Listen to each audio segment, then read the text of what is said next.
বিশ্বকাপের পর্তুগাল বনাম Spain round of 16 ম্যাচের আগে পূর্ব মেদিনীপুরের রোনাল্ডো গ্রামের সুশীল, জেকব বা শোভার উচ্ছ্বাস চোখে পড়ার মতো।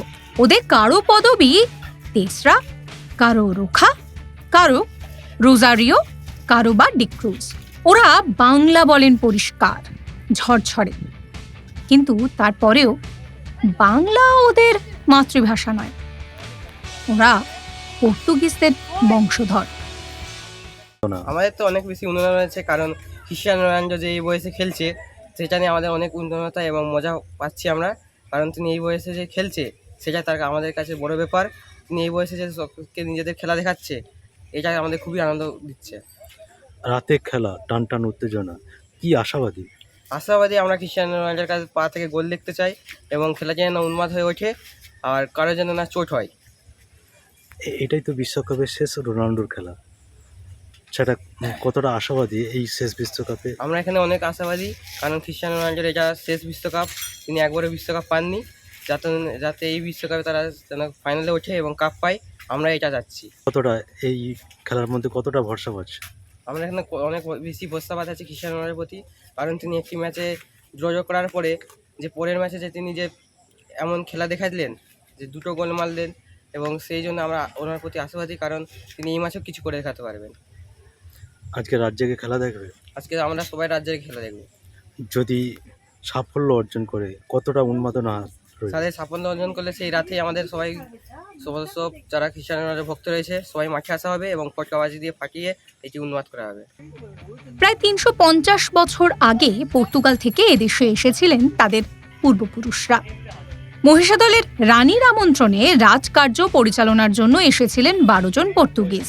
বিশ্বকাপ ফুটবলে ভারতীয় দল নেই, তবে রক্তের টান ভোলার নয়।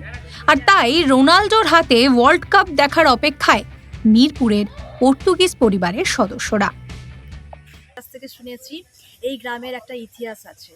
তো আজ থেকে প্রায় 350 বছর আগে 12 জন পর্তুগিজকে মহিষাদলের রানী তার রাজকার্য পরিচালনা করার জন্য তিনি নিয়ে এসেছিলেন, এবং তারা স্থায়ীভাবে তাদেরকে বসবাস করার জন্য এই মিরপুর, যেটা বর্তমানে আমাদের সরকারি খাতাতে আছে বেতকুন্ডু, সেই গ্রামেতে তাদের বসবাস করার জন্য জায়গা দেওয়া হয়েছিল 100 বিঘে জমি।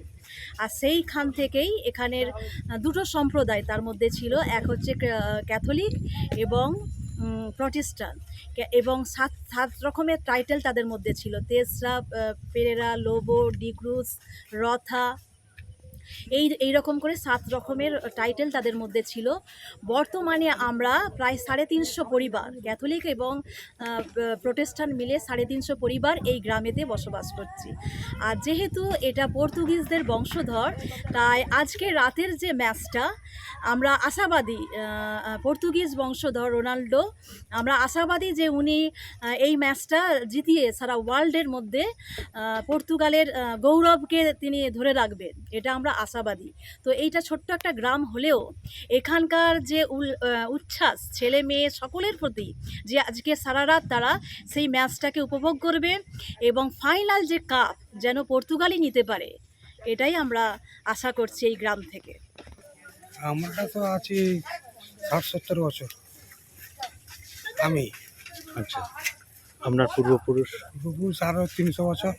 এখন ওই পর্তুগাল আর এই আপনাদের যে এখানে কোনো যোগাযোগ রয়েছে না, এখন সবাই মানে কি কাজে সবাই ব্যস্ত? ওই যেরকম নানান রকমের কাজ হয়। তো কি কাজে? বাইরে হোটেল লাইন আছে, তারপর পাড়ার যুবক ছেলেরা লোয়ার লাইনে কাজ করে। মহিষাদলের মিরপুর গ্রাম রোনাল্ডো চেনেন না, তবে মিরপুরের বাসিন্দাদের কাছে রোনাল্ডো এক স্বপ্নের নাম।